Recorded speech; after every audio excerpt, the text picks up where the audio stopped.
خداوند متعال نے قرآن مجید میں ارشاد فرمایا ہے کہ الذی خلق الموت والحیات لیبلوکم ایکم احسن عملا۔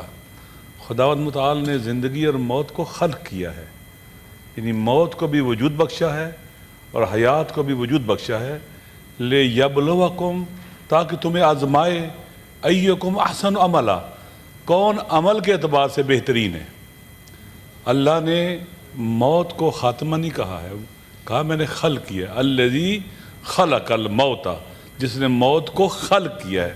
جسے خلق کیا جاتا ہے وہ وجود رکھتی ہے، وہ ختم نہیں ہوتی، والحیات، اور زندگی کو۔ ہم یہاں سارے آئے ہیں کہ ہم آزمائے جائیں گے۔ اللہ نے اس دنیا کو ہمارے لیے ایک بہت بڑا دارالامتحان اور آزمائش کی جگہ قرار دیا ہے، اور اس کے بعد یہاں سے ہم چلے جائیں گے۔ قرآن مجید میں کیا حسب الناس ان یترکوا یقولوا آمنا وهم لا یفتنون، کیا لوگ یہ گمان کرتے ہیں کہ وہ صرف زبان سے کہہ دیں گے ہم ایمان لے آئیں اور ہم انہیں نہیں آزمائیں گے؟ ہر کوئی آزمایا جا رہا ہے۔ مولا علیہ السلام کا قول ہے خالط الناس مخالطتا ان متتم بقوا علیکم وان عشتم حنوا الیکم، کہ لوگوں کے درمیان اس طرح سے رہو کہ جب تم ان کے درمیان اس دنیا سے اٹھ جاؤ تو تم پر گریہ کریں، اور جب تم ان میں زندہ رہو، موجود رہو بظاہر، تو وہ تمہارے سے محبت کریں۔ تاج حیدر صاحب مرحوم ایک ایسی شخصیت تھے کہ واقعاً ان کی جدائی پہ دل روتا ہے، اور جب موجود تھے ان کے پاس بیٹھنے کو انسان کا دل کرتا تھا۔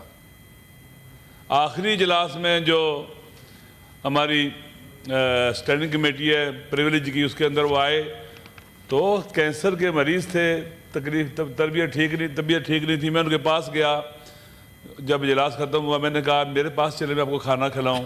کہنے لگے میرے گھر والے ساتھ ہیں، میری طبیعت ٹھیک نہیں ہے، مجھے کینسر ہے۔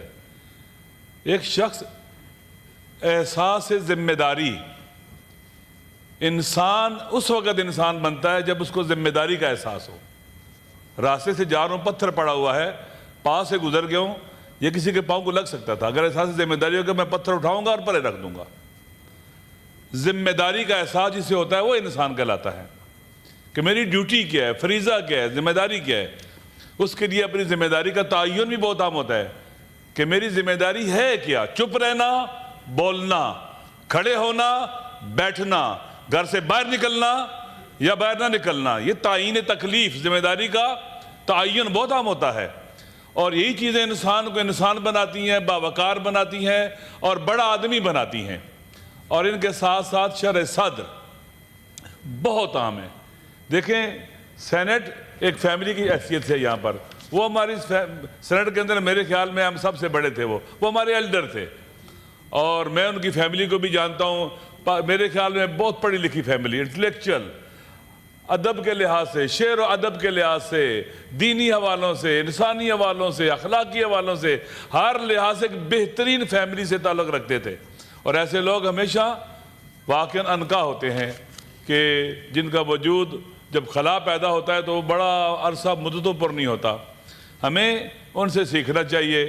اور یہ جو چیزیں ہیں کہ شرح صدر بہت عام ہے، وہ شرح صدر رکھتے تھے۔ بغیر شرح صدر کے انبیاء بھی اپنا کام نہیں کر سکتے۔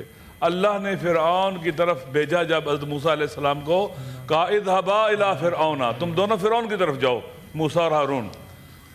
وَإِنَّهُ طَغَىٰ، وہ طاغوت بن گئے، سرکش ہو گیا وہ۔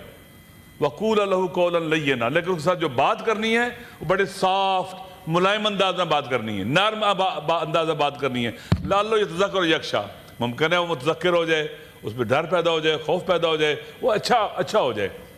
تو حضرت ہارون موسیٰ علیہ السلام فرماتے ہیں رب اشرح لی صدری، خدا مجھے شرح صدر دے تاکہ میں اس سے بات کر سکوں۔ سینٹ ایک تعلیم و تربیت کی بھی جگہ ہے، یہاں انسان سیکھتا بھی ہے۔ اور ایسے شخصیات معلم کی حیثیت رکھتی تھیں جو تاج حیدر صاحب تھے، ان کا خانوادہ بھی معلم تھا، تعلیم و تربیت سے ان کا تعلق تھا۔ آج ہم میں نہیں ہیں، خداوند تعالیٰ کی بارگاہ میں دعا ہے خالق کائنات ان کی مغفرت فرمائے اور انہیں اپنے اجداد کے ساتھ معشور فرمائے۔ وہ سید تھے، اولاد رسول پاک صلی اللہ علیہ وسلم سے تھے. اللہ تعالیٰ نے اجداد کے ساتھ معشور فرمائے، ان کے درجات کو بلند کرے اور پسماندگان کو صبر جمیل عطا فرمائے اور اپنی بارگاہ سے بہترین اجر صابروں کا انہیں عطا فرمائے. اور ہم سب کی خداوند تعالیٰ عاقبت بخیر فرمائے کہ ہم نے بالآخر مرنا ہے، چلے جانا ہے، یہاں سے نہیں رہنا ہے، اور ہر چیز کا جواب دینا ہے خدا کی بارگاہ میں. ایک ومن یعمل مثقال ذرۃ خیرا یرا ومن یعمل مثقال ذرۃ شرا یرا. ایک مثقال ذرہ کے برابر برائی کی نا، توبہ کے بغیر چلے گئے، وہ بھی ہمیں دکھائی دے گی، ہمارے سامنے ہوگی، اور نیکی بھی ہمارے سامنے ہوگی. ہم اپنے عمل سے کبھی بھی فرار نہیں کر سکتے. قرآن کہتا ہے تجزون ما کنتم تعملون، تمہارا عمل ہی تمہاری جزا ہے. خدا متعال کی بارگاہ میں دعا ہمیں توبہ نصوح کرنے کی توفیق دے، اپنے اعمال کو بہتر کرنے کی توفیق دے، تاکہ جب خدا کی بارگاہ میں جائیں تو شرمندہ نہ ہو. السلام علیکم ورحمۃ اللہ وبرکاتہ.